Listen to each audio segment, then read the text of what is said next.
Writer, director, and producer Zineb Oukach is a native of Casablanca, Morocco.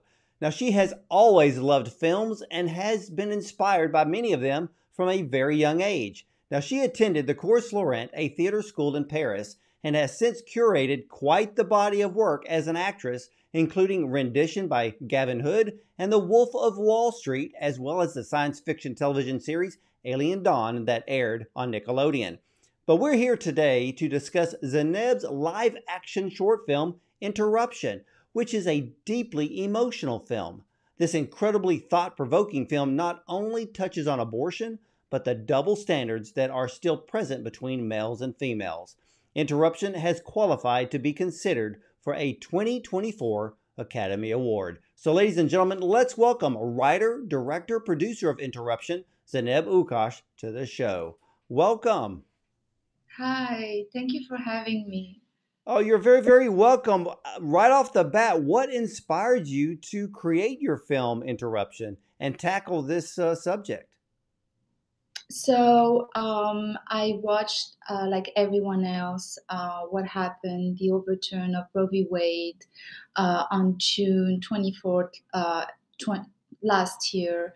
And I actually wrote the script back in 2019 for a friend of mine to direct the film, but she didn't want to do it because she was concerned about the backlash she will get back home. So when I saw the overturn of Roe v. Wade, I remember I was in Montreal doing another film, and I just felt like I had to jump in and do it.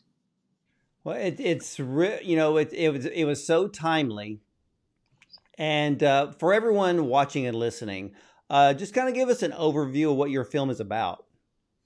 So it's about a journalist and an activist that is somewhere in the Middle East, in North Africa, and she is challenging the power or talking about things that are not going so well in her country. She gets pregnant and she's about to leave the country to go to the United States for an abortion because her sister lives there, but her plans are suddenly interrupted because of the overturn of Roe v. Wade. But she's also followed by a police man who has the same issue. His wife is pregnant and they don't want to have another baby for economic reasons. So yes, that's the story. That's the. Well, when I watched this film, and I watched it a couple of times to really understand really the emotional side. And when someone thinks about a woman getting an abortion, they automatically assume that the woman is single. But Mhm. like you said, in your film, there is one single woman, but then there's another woman who is married. Why did you want to show both perspectives? Because I really want to bring a human story to this political issue, and I try to make a film with no judgment and just to bring more heart to this political issue and a human story to just make, because people are suffering from these laws, and I think it's a choice that a man and a woman should have, or a man or a woman should have with her doctor. I just didn't want, yeah. Well, what I loved about the film is that it touched very lightly on the political side Hmm. and heavily focused on the emotional side. When people watch the news media and when this subject was prevalent, I mean, just weekly prior to Roe versus Wade, it always had a very political overtone on people choosing sides, if they're pro life, if they're pro choice. What I Yeah. loved about your film is that you brought the emotional side to the story to really bring that human element to help us help all people to understand that beyond the political side of this issue, there is a very strong emotional toll on the other side. And I love the way that you brought in the element of a single woman and a married woman, which I would have never even thought about that element, but you did. But then you added the element of the man and the Mhm. husband, and the man is not only a husband in this case, he is also a law enforcement official. Why did you add that element? Uh, because I I was inspired from a lot of stories that I've heard, that I've seen also, from where I come from. There is this abortion is illegal and it's also taboo. I'm from Morocco. I grew up in Casablanca, and I just wanted to have a policeman who does apply the law, who does he's a law enforcement. What happened when he has that issue, when he has an unwanted pregnancy, and then now what is he going to do? Is he going to apply the law, which he did his whole career, his whole life? Is he going to apply that law in his personal situation with his wife, or is he going to be an outlaw? And I really wanted to push the boundaries here, and just have the public and the audience ask questions, because these things happen. Like, it can happen to not just a normal person, but also to a policeman, to a lawyer, a judge. These things happen. So what do you do? Exactly. And how, for you, how did you explore the emotional toll on the man when a possible abortion is part of the discussion, in this case, between a husband and wife? So, like I said, I grew up in Morocco. I know the culture. I know how man approaches this kind of subject. It's always whispered. Just the word of abortion is whispered. He also says in the film, just get rid of it. Um, for it's he doesn't wanna. He basically gives to his wife the choice, or he tells her what to do. But we don't see her, what she's gonna do after. We don't see if she's gonna do it or not. And I wanted to leave also that open. Um, but the emotional, I think everyone knows there's a reason why I didn't want to do this film in the US, but rather in a culture like mine, because I know better how those emotions and social codes works. I didn't want to have, and it's also, yeah, it was more powerful because Roe v. Wade, the overturn of Roe v. Wade, really impacted the rest of the world. Really? Yes. Yeah. And I'm glad you said that, where that you did not film it in America, because I think the whole tone would have been completely different. So I applaud you for not filming it here, but filming it where the laws were already in place, where abortion has always been illegal. I love the fact that the man was a stern protector of the law, but then he is faced with this decision. I also thought it was interesting, and not sure if you did this on purpose, but both he and his wife, or especially him, it was more of the thought of, we can't afford another child. Mhm. But then he goes to his superior Mhm. and wants to walk the dog, or and then but his superior says, well, you couldn't afford a dog like this. And I'm like, wow, he's he is wrestling with the decision of this fifth child Mhm. that he says that they can't afford. But then his superior officer tells him that even though he wants to go walk his dog, he couldn't even afford to buy the dog. And I'm like, hmm, was that put in on purpose? Yes, yes, that's the little things that that I know the culture and the codes. Like when a superior, uh, I just know the social codes so well. He's looked. The superior looks down at him. Like he's in America we call them losers.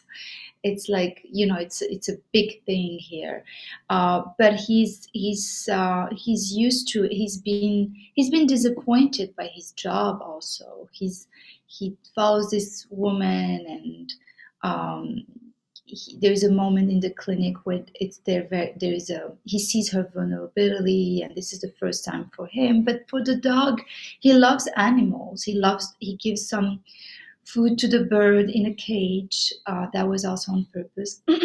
Sorry. He loves dogs. He's very close to animals, and he does think about getting a dog for his kids, but it is expensive to get a dog like that. He cannot afford it. Yes, and I just wanted to show the social class also through the dog, through the clothes, without going too much, without going too, because it is a short film, so it's hard to, you know. But every element in this film had a purpose and it had a meaning. And I love the conversation that he had. I believe it was with his wife as to what would happen if an abortion was done. And what I thought was interesting was that in that particular culture, the punishment is the same for the man. Here in America, there is no punishment for the man. Yeah. There's for the woman, and I'm not going to say punishment. I don't want to use the word punishment in this case, but in America, there is a very strong emotional toll on the woman to make the decision that if she goes through with it, what is the Mhm. emotional toll afterwards? But then the Mhm. man is viewed here as just literally getting off scot free. But Mhm. let's say in Morocco, it's it's not. The same punishment applies to both the male and the female, which Mhm. I'm glad you actually showed that and brought that forward. Yes, I did, and it's also the law says to also the medical crew and anyone who got involved. Yes, and it's criminalized, which is important. I wanted to highlight that. There is jail time if something like that might happen to someone. Um, and this is in every Muslim country, um, or even like I think Poland has illegal abortion also. So few European countries also have extreme abortion bans. Yes, I believe yes. So I wanted to bring, like I said, a human story to the issue. Well, I noticed something in the very beginning of the film. And when I watched it a second time, I had to go back and just kind of pause it for a moment Mhm. and grasp what the meaning was. And I think I know what it was, but I'm going to let you explain. But in the beginning of the film, the two young girls who, according to police, were not properly dressed. Uh, Mhm. was this to show that in some countries and in a way that the dress code is treated with the same harshness as if someone got an abortion, or that the style of clothing could actually lead to sex outside of marriage? That I see what you mean. I think both, but I really took the law and I read what the law said. And I remember I shot in Tunisia, and I remember I was with the crew, and also from Morocco to Tunisia, it is similar culture, but there is some little bit of differences. But I took the law, I read the law, what the moral law said, and it did say, which this is really not funny, but it's absolutely sad. But if a woman walks on the street and flip her hair, or just a gesture that attract the eye, that is a more, we can arrest her because she is disturbing the peace of the crowd. I mean, I'm paraphrasing here, but a gesture. So flipping hair. Is it based on that it's looked upon as a possible sexual gesture?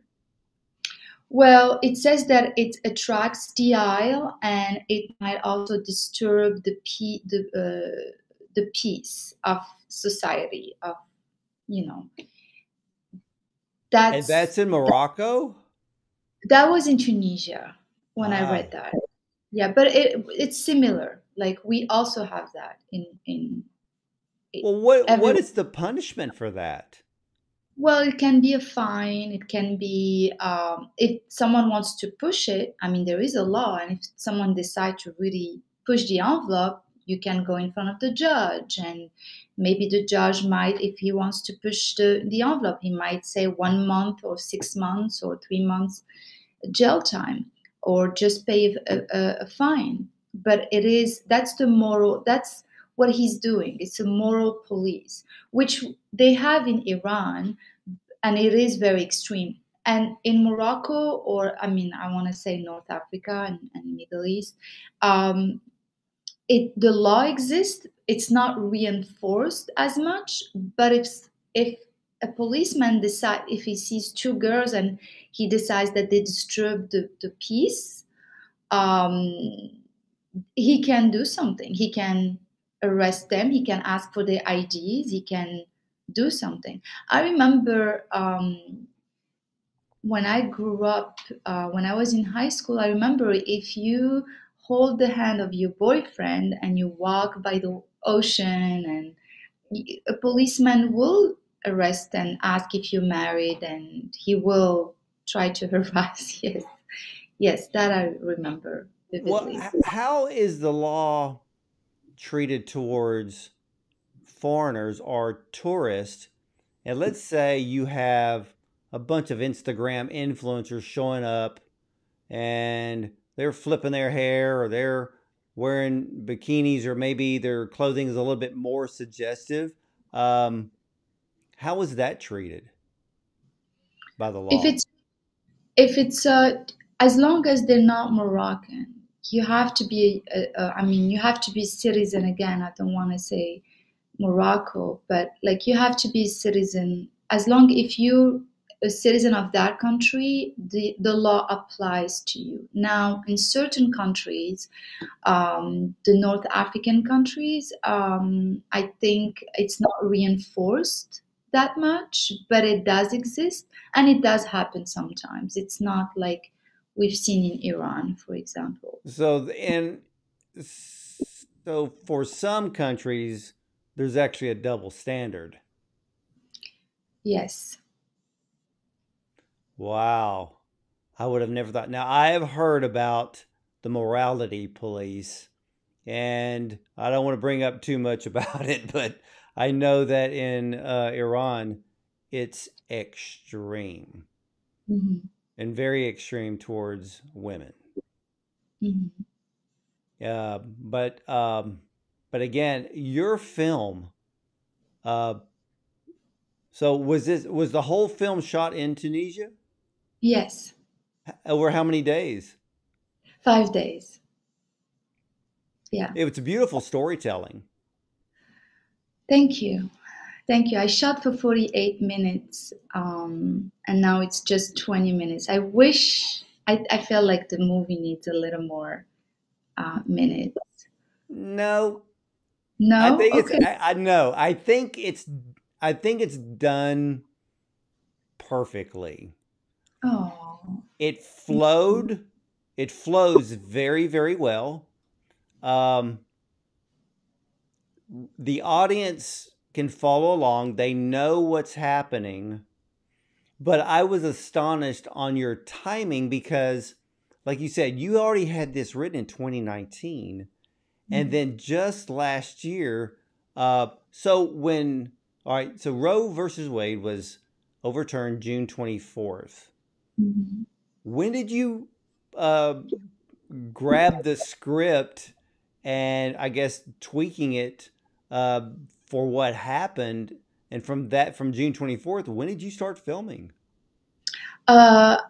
We filmed in January this year, end of January this year. When I saw the overturn of Roe v. Wade, a week later, that's it. I was deciding that this is what I'm gonna do. So I start looking where I'm gonna shoot. I start scouting probably around October 2022.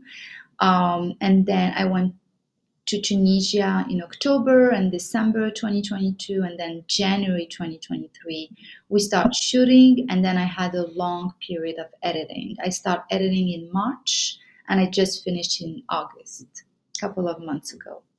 My goodness. And then immediately you hit the film festivals.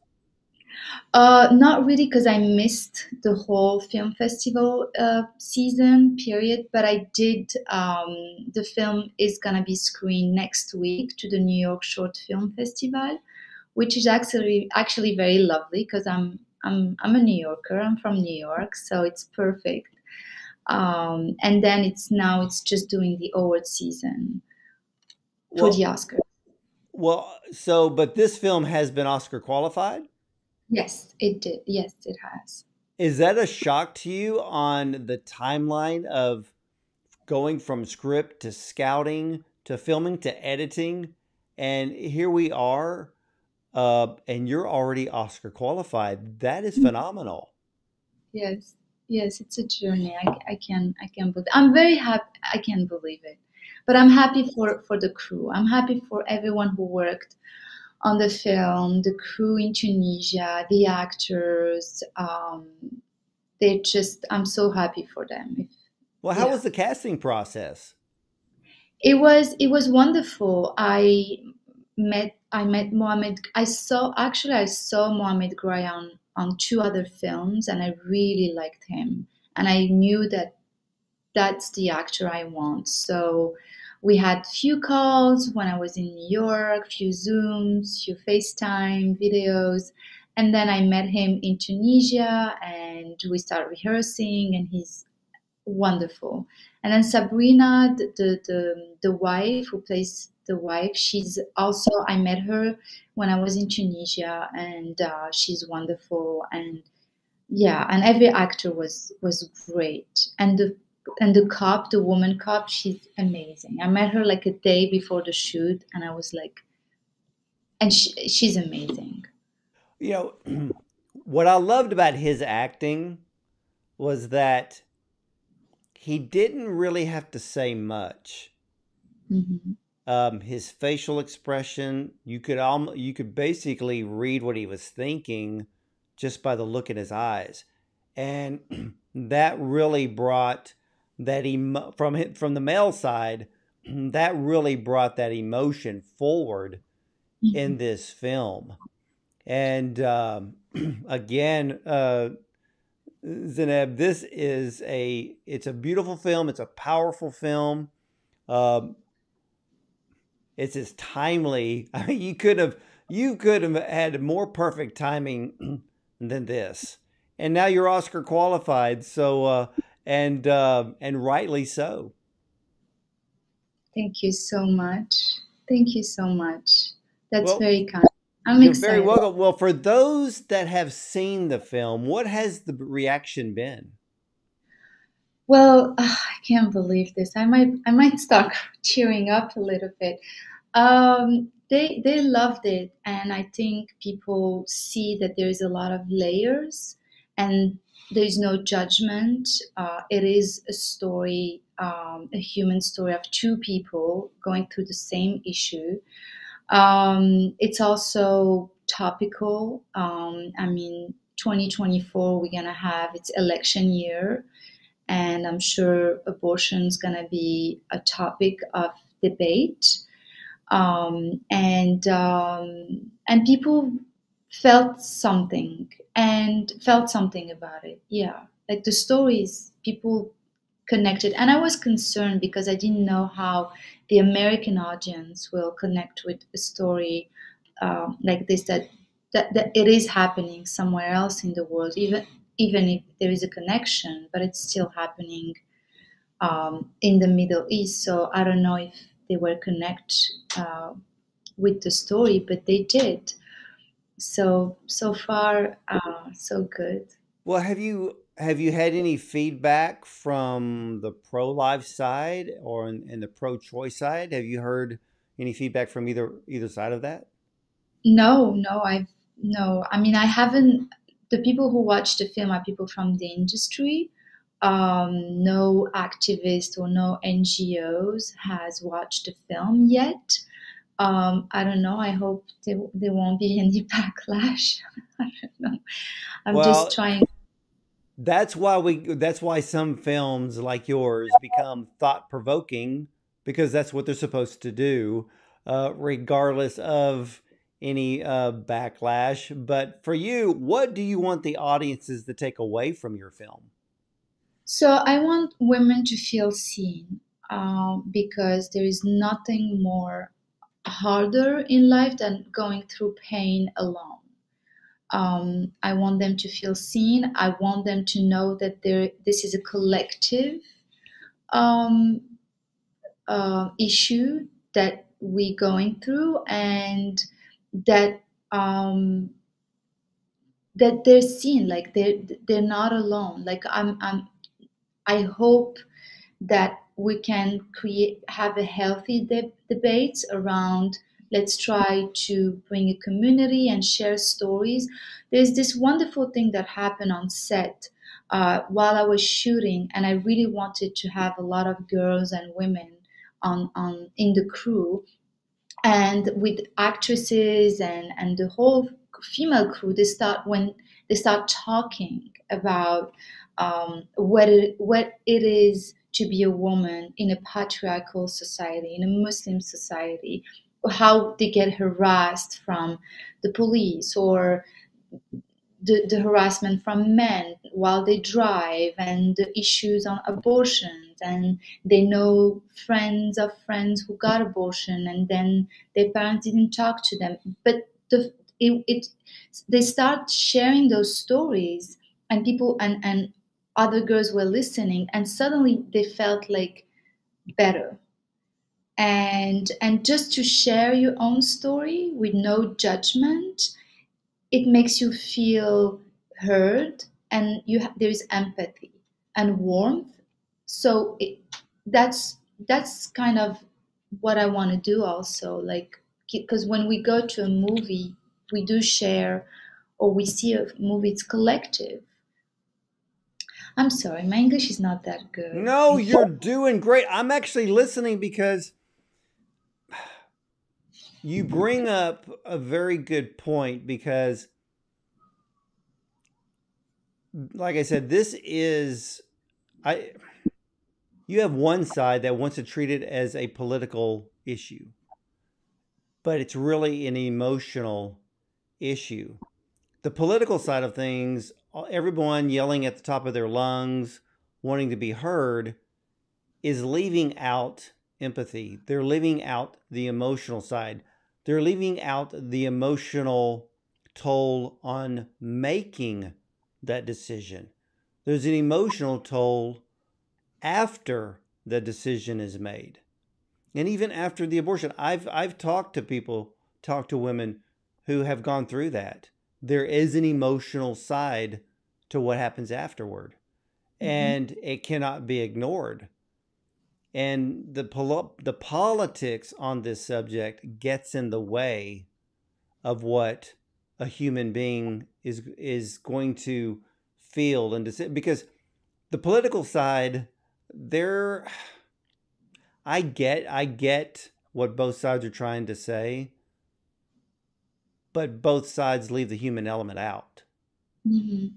Yes. Your film brings in the human element, and it allows the audience to make their own decision. Like you said, at the end of the film, we don't know what decision the wife made.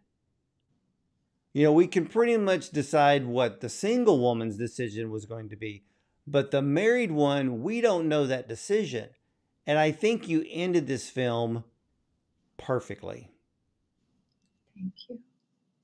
So this, ladies and gentlemen, regardless on what side of the aisle you are on the abortion issue, you need to realize that there are human beings involved.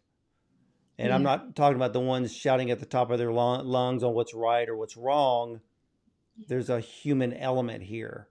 And we need to take that into account and have empathy for those that are facing this decision. Mm-hmm. For ladies and gentlemen, if you ever have the opportunity to see Zineb's film Interruption, I encourage you to see this amazing short film. I can understand why it is Oscar qualified, and rightly so.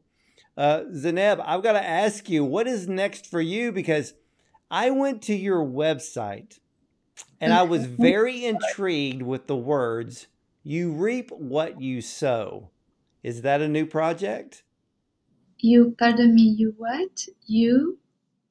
Yeah, What did it's your website. Yeah. There's the words, "You reap what you sow." Is that an upcoming project? No, no, I'm not sure who manages that website, but no. But what I'm doing, I'm not sure. But what I'm doing right now, what I have next is to promote Interruption, and also I'm writing a story in the US for my next future film.